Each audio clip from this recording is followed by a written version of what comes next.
अखण्डमण्डलकारं व्याप्तं येन चराचरं तत्पदं दर्शितं येन तस्मै श्रीगुरवे नमः। ঠাকুর ও মায়ের চরণে শতকোটি প্রণাম জানিয়ে আজকের পাঠ আমরা শুরু করব। আজ আমরা পাঠ করব ত্রয়োদশ খণ্ডের অষ্টম পরিচ্ছেদ,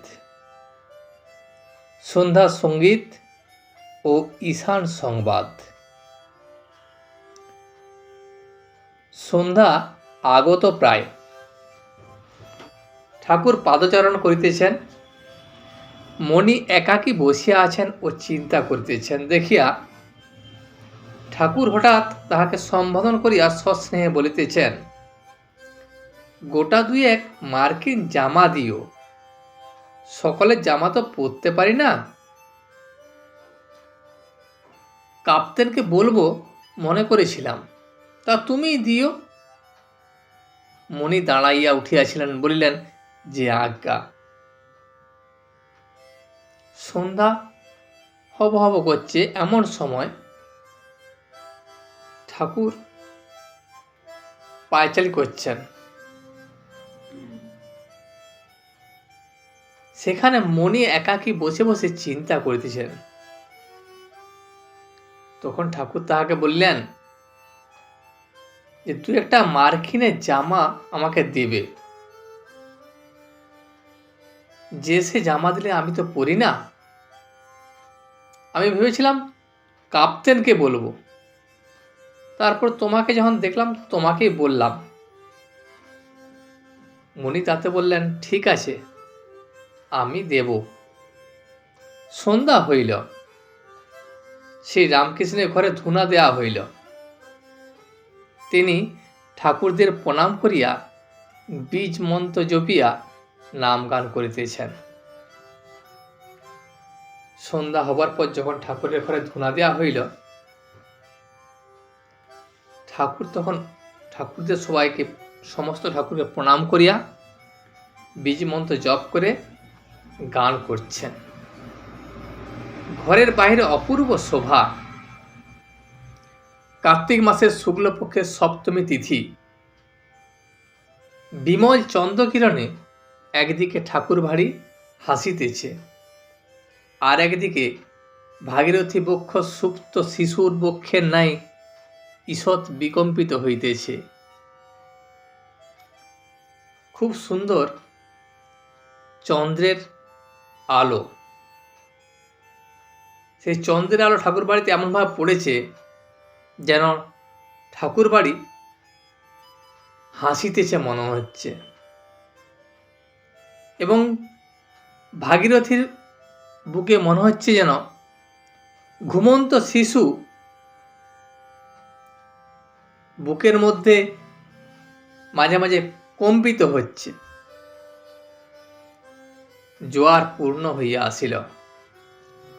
আরতির শব্দ গঙ্গায় স্নিগ্ধোজ্জ্বল প্রবাহ সম্বুদ্ভূত কলকলনাদ সঙ্গে মিলিত হইয়া বহুদূর পর্যন্ত গমন করিয়া লয় প্রাপ্ত হইতেছিল। আরতির যখন শব্দ হচ্ছিল, জলের যে শব্দ কলকলনাদ, গঙ্গার সেই কলকলনাদ শব্দ সে আরতির শব্দে একসঙ্গে মিশে বহু দূর পর্যন্ত চলে গিয়েছিল এবং বহু দূরে যে সে তা বিলীন হয়ে গিয়েছিল। ঠাকুর বাড়িতে এককালে 3 মন্দিরে আরতি, কালী মন্দিরে, বিষ্ণু মন্দিরে ও শিব মন্দিরে। দ্বাদশ শিব মন্দিরে এক একটি করিয়া শিবলিঙ্গের আরতি। পুরোহিতে শিবের এক ঘর হইতে আরেক ঘরে যাইতেছেন। বাম হস্তে ঘণ্টা, দক্ষিণ হস্তে পঞ্চপ্রদীপ, সঙ্গে পরিচারক, তাহার হস্তে কাঁসর। আরতি হইতেছে, তৎসঙ্গে ঠাকুর বাড়ির দক্ষিণ পশ্চিম কোণ হইতে রোশন চৌকির সুমধুর নিনাদ শোনা যাইতেছে। যখন আরতি হতো তখন তিন মন্দিরই হতো, কালী মন্দিরও হতো, শিব মন্দিরে এবং বিষ্ণু মন্দিরে। এখানে শিব মন্দির ছিল আছে 12টায়। সে 12টি শিব মন্দিরে একটি একটি করে যখন এক ঘর থেকে আরেক ঘরে ব্রাহ্মণ যাচ্ছেন, তখন তার এক হাতে থাকতো ঘণ্টা, এক হাতে প্রদীপ, মঞ্চপ্রদীপ, আর পরিচারক কাঁসর বাজাতে বাজাতে যেত। সেই সময় দক্ষিণ পশ্চিম কোণে রোশন চৌকির মধুর নিনাদ শোনা যাইত। সেখানে নহবতখানা সন্ধ্যাকালীন রাগরাগিনী বাজিতেছে। সেই ঠাকুর ঘরে সেই নহবতখানায় সেখানে বিভিন্ন রকমের রাগরাগিনী শোনা যেত। আনন্দময়ী নিত্য উৎসব যেন জীবকে স্মরণ করাইয়া দিতেছে। কেহ নিরানন্দ হইও না, ঐহিকের সুখ দুঃখ আছেই। এই যে একটা বিশাল ব্যাপার চলতো প্রতিদিন সন্ধ্যায়, যেন একটা উৎসব হচ্ছে, সেই উৎসব সবাইকে স্মরণ করিয়ে দিতেছে যে এই আনন্দময়ী নিত্য উৎসব, এতে কেউ নিরানন্দ হইও না, সবাই আনন্দিত হয়ে থেকো। এই যে বাহ্যিক সুখ দুঃখ, সে তো থাকবেই, সেটা আছে, সে থাকবে, সে থাকুক।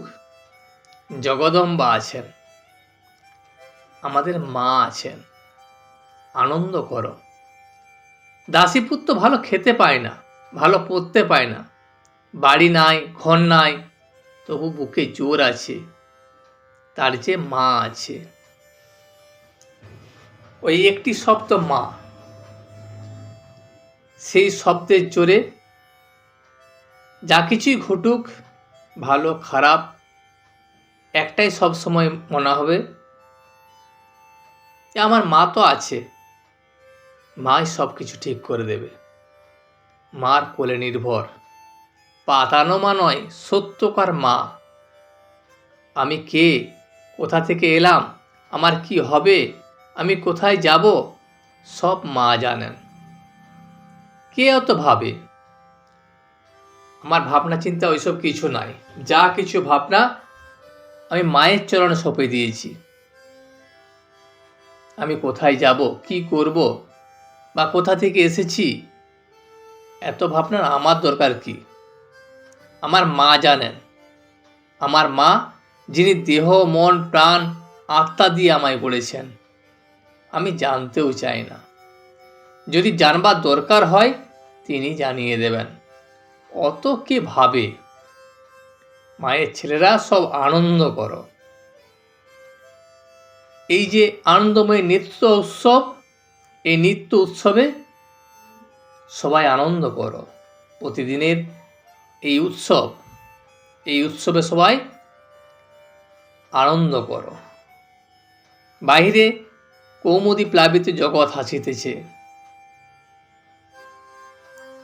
কক্ষ মধ্যে শ্রীরামকৃষ্ণ হরি প্রেমানন্দে বসিয়া আছেন। ঈশান কলিকাতা হইতে আসিয়াছেন, আবার ঈশ্বরীয় কথা হইতেছে।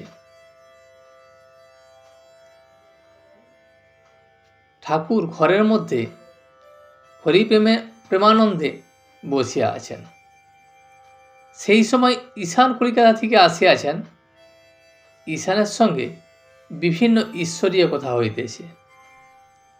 ঈশানের ভারী বিশ্বাস, বলেন একবার যিনি দুর্গা নাম করে বাড়ি থেকে যাত্রা করেন, তার সঙ্গে সুলোপানি সুলহস্তে যান। বিপদে ভয় কি? শিব নিজে রক্ষা করেন।